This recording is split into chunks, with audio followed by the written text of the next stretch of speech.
Bonjour à toutes et à tous les amis, bienvenue pour cette nouvelle vidéo, le débrief de la victoire du Barça face à la Real Sociedad, 3 points d'avance sur le Real Madrid, 1 point d'avance sur l'Atlético Madrid. Avant de commencer, déjà, j'aimerais vous souhaiter un bon début de mois de Ramadan à tous mes frères et sœurs musulmans dans le monde. Les amis, on a le droit à Ramadan Lamine. En tout cas, c'est ce qu'on espère durant ce mois de mars. Parce que vu comment il est parti là sur la première mi-temps, vous savez pourquoi c'est important ce mois de Ramadan? C'est parce qu'on le sait, nous en tant que musulmans, on le sait que c'est le mois où Satan, Shaitan, il est enfermé.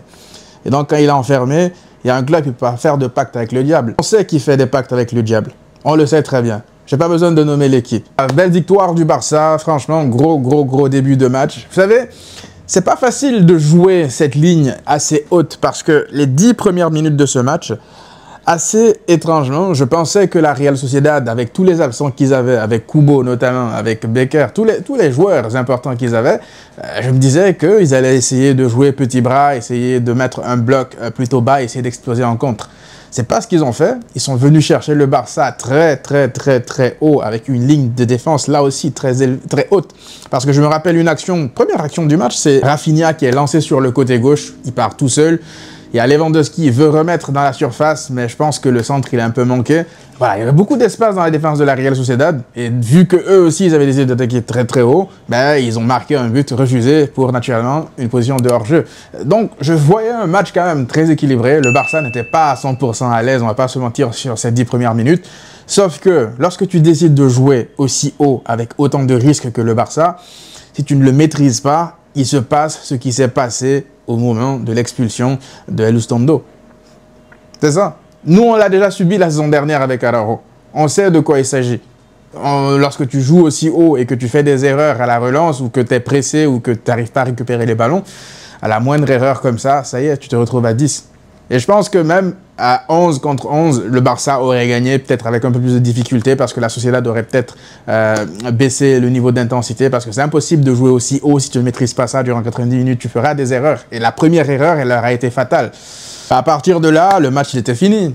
Il était fini parce qu'à ce moment-là, M. Dani Olmo a décidé de mettre la vitesse, d'engager la vitesse supérieure. Et qu'est-ce qui se passe quand Olmo, tu le retrouves comme ça dans des zones aussi réduites dans la surface de réparation? On sait tous qu'il arrête le temps lorsqu'il est à son meilleur niveau, il est injouable. Olmo, Lamine Yamal, Pedri, la connexion technique, la relation technique entre ces trois-là, elle fait des dégâts. Le seul qui faisait tâche, on va pas se mentir, c'est Lewandowski. C'est Lewandowski, encore une fois, malgré son but en deuxième période. Il a réussi de petites choses, des déviations intéressantes. D'ailleurs, c'est lui aussi qui réussit la déviation sur le rouge que Olmo provoque. Je suis désolé, s'il y avait un qui faisait tâche, c'était bien lui. Techniquement, ça se voit que c'est pas du même niveau que les autres. Ça me fait peur par rapport à des adversités beaucoup plus fortes. Mais pour l'instant, ça passe, c'est la Real Sociedad. Mais de voir comme ça Dani Olmo à ce niveau-là, associé à un Lamine Yamal de ce niveau-là aussi. Vous savez, je vais parler de Lamine Yamal, je vais un peu me poser pour parler de lui parce que ces derniers temps, lorsque ça n'allait pas, beaucoup de gens forçaient pour essayer de taper sur lui. Et moi, depuis le début de saison, vu qu'il enchaînait masterclass sur masterclass dans le jeu, j'en étais arrivé au point où je ne parlais même plus de lui dans les débriefs pour ceux qui s'en rappellent. Je vous disais que lorsque j'ai un certain respect pour un joueur qui a atteint un certain niveau, comme Pedri, comme Lamine Yamal, ben, je n'ai plus besoin d'en parler à chaque débrief parce que je m'attends à ce que ça soit ça la norme. Je m'attends à ce que ça soit ça son niveau moyen. Mais du coup, si ça commence à lui tomber dessus à la première contre-performance, ben, ce qu'on nous aussi on va faire, on va commencer maintenant à appuyer sur les matchs, sur les masterclass qu'il sort à chaque week-end. Ce soir, Lamine Yamal, on va parler aussi de quelque chose qui me dérange. J'entendais le commentateur dire « Ouais, j'aime pas, il y a le petit bémol que j'aime pas, c'est le fait que Lamine Yamal ne marque pas, il n'a plus marqué depuis, je sais plus c'était quoi, décembre ou janvier en Liga. Mais qu'est-ce qu'on s'en fout qu'il ne marque pas ?» Tu regardes le match de ce soir, tu as besoin de statistiques pour juger un match d'un joueur, c'est ça le message qu'on nous envoie? Ça, c'est un peu comme les gens qui traitent Pedri de joueur mid parce qu'il n'a pas 10-15 buts par saison. Mais il faut regarder les matchs, il faut s'asseoir, il faut regarder les matchs. Ce soir, Lamine Yamal, il fait du sale en première période. Moi, je vous l'ai dit, j'allume ma télé, je vais payer mon billet pour aller regarder des matchs au stade pour des joueurs comme ça. Pour des joueurs comme ça. Qu'ils marquent ou qu'ils ne marquent pas, qu'ils fassent des passes décisives ou pas, j'en ai rien à foutre. Donc, ils arrêtent de nous bassiner avec les stats, avec le fait qu'il n'est pas marqué depuis X, Y, parce que pourquoi, justement, je pense que Lamine Yamal a eu une baisse de régime durant sa dernière semaine, c'est parce qu'en Espagne aussi, notamment à El Chiringuito, il commence à faire entrer ça dans sa tête. Ah, ça fait longtemps qu'il n'a pas marqué. Ah, Lamine Yamal, il ne marque plus, il ne marque plus. Du coup, ça a dénaturé son jeu durant sa dernière semaine. Et même en deuxième période, il avait envie de marquer, ça se voyait. Du coup, ça dénaturait un peu plus son jeu. Mais on ne peut pas lui en vouloir. Le score, il est plié. Il a envie d'avoir son but. Donc, lorsqu'il force, il ne va pas marquer. Donc, il faut qu'il laisse les choses venir à lui naturellement. Parce que s'il commence à écouter les critiques à gauche, à droite par rapport au fait qu'il ne marque pas, ben, ça va lui faire plus de mal qu'autre chose. C'est le meilleur passeur de la Liga à 17 piges. À 17 piges. Donc, ils arrêtent d'essayer de le déstabiliser. Ça, c'est son entourage, aussi son coach, qui doivent lui faire comprendre que faut pas qu'il se laisse influencé par tout ça, parce que ce qu'il fait, même sans statistiques, c'est juste exceptionnel à son âge. Donc Lamine Yamal qui dribble, qui élimine, qui laisse des pères de famille sur place, qui amène le chaos dans la défense de la Sociedad, quasiment toute la première période, c'était que ça, des petits râteaux par-ci par-là, des dribbles, des crochets, des feintes de frappe, des centres. Il a fait un match complet. Lorsque le match était plié, voilà, tout le monde a baissé en rythme, en intensité. D'ailleurs, je suis content en fait que le Barça ait fait un match pareil. Parce que en termes d'énergie, vous vous rappelez, je vous disais quoi la dernière fois par rapport à la ligne haute à la 93e minute lorsque l'Atlético égalise. J'ai écouté la déclaration de Flick après par rapport à tout ça, par rapport à ce qu'il pensait de tout ça. Il a dit que lui, c'est pas tant le problème de jouer la ligne de hors-jeu aussi haut à ce moment-là, c'est plus de ne pas respecter ce qu'ils ont convenu avec les joueurs. Parce qu'ils savent que lorsque le pressing il n'est pas bien effectué comme ça, ils ne doivent pas monter avec une ligne de hors-jeu aussi haute. Parce que lorsque tu as un défenseur qui a tout le temps pour lancer un ballon en profondeur, tu peux pas essayer de jouer le hors-jeu parce qu'il a déjà vu, il a déjà le temps, ils ont déjà tout anticipé. Donc si toi tu te mets à jouer le hors-jeu au moment où tes attaquants n'ont pas fait le bon pressing, c'est ce qui se passe, une erreur. Ça c'est une erreur d'appréciation parce que le coach il instaure une tactique, la ligne du hors-jeu. Puis derrière, c'est les joueurs qui sur le terrain qui doivent l'interpréter, savoir quand l'exécuter. Du coup, lorsque tu le fais à la 93e minute alors que tu mènes 4-3, ouais, pour le coup, c'est, je l'avais dit aussi dans la vidéo précédente, un peu de l'immaturité. Et d'ailleurs, c'est ce que Flick a dit, que c'est une jeune équipe, ce sont de jeunes joueurs, mais ce sont des choses qu'ils vont essayer d'améliorer, d'arranger. C'est pas volontaire comme ça de partir jouer la ligne du hors-jeu à la 93e minute et de laisser volontairement l'espace derrière. C'est une erreur, c'est une appréciation. Donc voilà, j'ai pas à m'inquiéter moi je m'inquiète pas en tout cas par rapport à ça. Je pense qu'il va réussir à trouver la bonne formule pour équilibrer tout ça. Mais ça m'a fait plaisir de voir un Barça qui n'a pas laissé de l'énergie aujourd'hui pour ce match-là. Ce soir, c'était comme si c'était un match de décrassage. J'ai vu plein de joueurs, surtout en deuxième période, marcher. À raison, le score il est de 4-0, à part Lewandowski et Lamine Yamal qui essayaient parfois un peu d'avoir leurs stats. Les Ferran Torres et Fermin et tout, les autres, ils étaient les mains dans les poches. C'était tranquille ce soir. Donc ça fait plaisir de voir des joueurs que tu as pu reposer aussi, notamment Alejandro Balde, qui n'a pas joué, notamment Inigo Martinez, parce que ce soir, il faut jouer quand même en ayant l'objectif de reprendre la première place tout seul, mais aussi en ayant en tête le match de mercredi contre Benfica.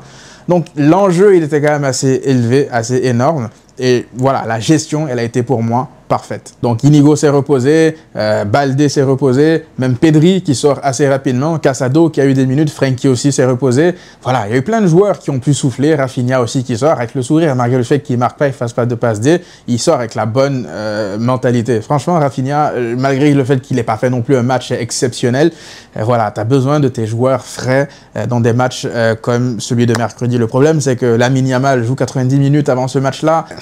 J'aimerais parler de Casado rapidement. Casado qui marque son premier but avec le Barça. Je suis très content pour lui parce qu'il le mérite déjà par rapport à tout ce qu'il apporte depuis le début de saison, son activité. On l'a vu ce soir aussi. Hein. Vous vous rappelez ce que je vous disais encore une fois, la dernière vidéo quand je vous disais qu'avec Casado sur le terrain, je pense que le Barça concède beaucoup moins d'occasions, va peut-être encaisser, hein, il va encaisser même, je pense, mais il y a des transitions que Casado annihile. Il y a plein de transitions qui va couper à la base, au risque de se prendre un carton jaune ou juste des fautes intelligentes. Il en a fait plein ce soir. D'ailleurs, la question lui avait été posée à Flick en conférence de presse et il avait répondu la différence entre Flick et la différence entre Casado et Frenkie de Jong, c'est que Frenkie de Jong est un joueur qui t'apporte beaucoup plus offensivement, balle au pied, qui va t'amener du contrôle, alors que Casado est un profil un peu plus défensif, qui va plus te récupérer des ballons. Donc il le sait, il sait que entre les deux joueurs, il y a une différence de profil énorme. Les deux sont compatibles, mais lorsque tu joues sans Casado, tu t'exposes peut-être à avoir beaucoup plus de transitions, à ne pas savoir gérer les transitions adverses, parce que c'est ce que les équipes vont tenter 80% du temps face à ce Barça-là. Donc, gros match de Casado, il a été au four et au moulin, il a fait pas mal de fautes intelligentes, il a récupéré aussi des ballons, il a été dans l'intensité. Voilà, j'ai pas envie qu'on le perde, je veux dire, mentalement pour la fin de saison, donc le but qu'il met, je pense que ça va lui faire du bien, son premier but avec le Barça au plus haut niveau. Et derrière, Gérard Martin. Alors, si on veut être tout à fait objectif par rapport à Gérard Martin, c'est pas la première fois qu'il fait un bon match. Toutes les fois où il est rentré, où il a débuté titulaire durant ces dernières semaines, je trouve qu'il a été très intéressant. La dernière fois, je l'ai dit, beaucoup de gens, parce que voilà, on a l'image de Gérard Martin du début de saison, on se disait non, on peut pas dire de bonnes choses par rapport à lui. Et pourtant, la dernière fois qu'il avait joué aussi, je pense qu'il avait été plutôt intéressant. Je sais plus si c'était contre Brest ou contre qui. Je trouve que son match était plutôt intéressant. Donc, offensivement, il apporte, il sait combiner avec ses partenaires, il sait se placer dans la surface de réparation aussi pour être à la réception de centre, comme sur l'ouverture du score ce soir.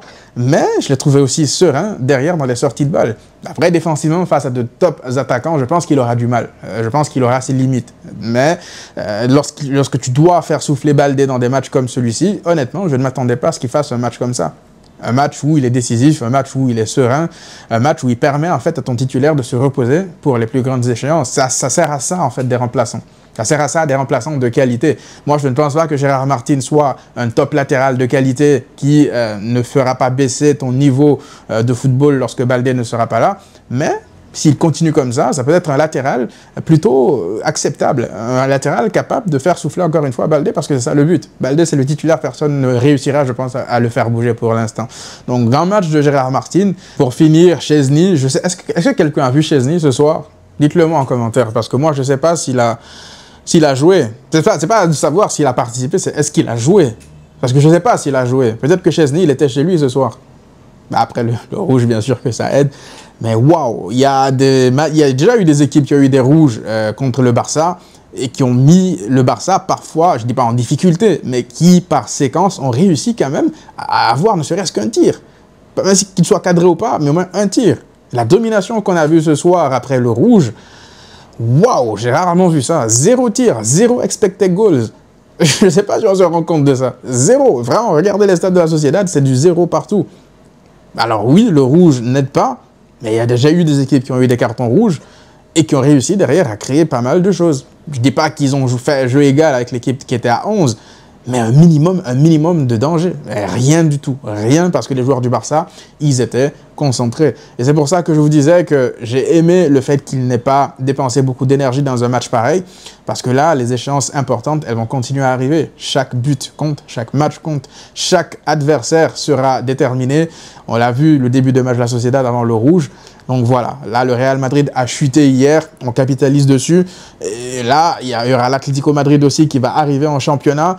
Mais voilà, pour l'instant, c'est quelque chose de positif, tout ce qui se passe là actuellement au Barça. Il va falloir continuer à donner beaucoup de temps de jeu aux remplaçants lorsque le moment sera adéquat.